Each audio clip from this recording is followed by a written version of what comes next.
Dominique Devillancourt, bonsoir. Bonsoir. Nous sommes très heureux de vous recevoir ici dans cette église de la Haute-Maria où nous venons d'avoir la création de 4 pièces. Pouvez-vous nous parler un petit peu de la genèse de ces 4 pièces et de vos sources d'inspiration?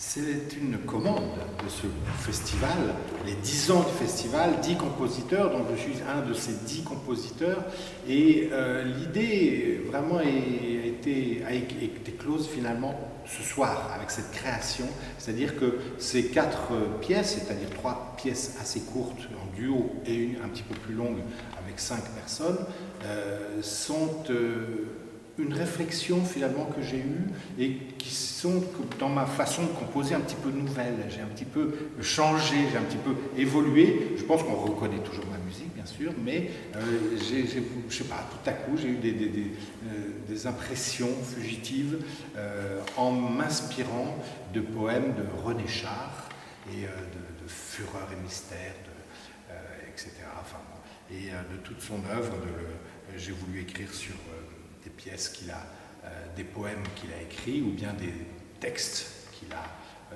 pensés par rapport aux souvenirs d'Albert Camus, etc. Est-ce que la certitude que ces œuvres allaient être créées dans ce festival ont influencé l'écriture? Parce qu'on est sur une île, ici, dans un lieu où la musique est portée par le festival, en particulier depuis maintenant 10 ans, mais un lieu qui n'est pas forcément un lieu où résonne la musique tous les jours. Est-ce que c'est quelque chose qui a un attrait particulier et dans l'écriture ou dans l'interprétation? Parce qu'on vient de vous entendre aussi dans la 4e sonate de Beethoven ce soir. Oui, c'est une question de fraîcheur, effectivement.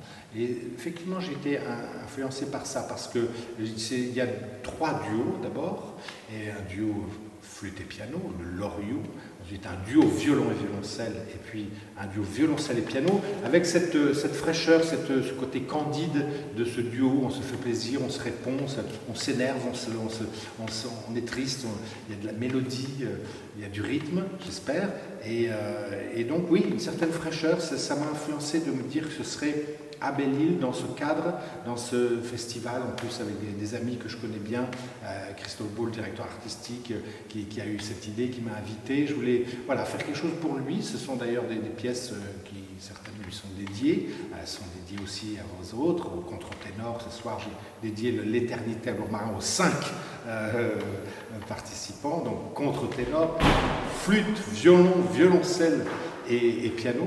Et voilà, il faut, parfois, vous savez, vous dites, bien sûr, on est ici ailleurs, mais ailleurs de quoi? Souvent, Belle-Île, ça peut être le centre du monde.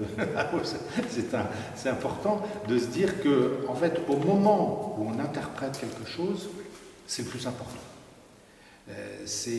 Parce que souvent, on me dit, est-ce que vous préférez jouer Bach, est-ce que vous préférez jouer de la musique contemporaine, ou bien qu'il peut y avoir des côtés comme ça, des questions un petit peu étonnantes. Et je réponds finalement, c'est le plus important ce que je joue au moment où je le joue.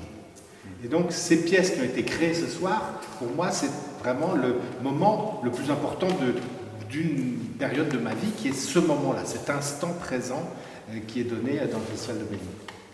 Merci beaucoup Dominique et à tout bientôt, j'espère, pour la suite de ce festival et bien sûr d'autres aventures musicales. Merci. Merci beaucoup.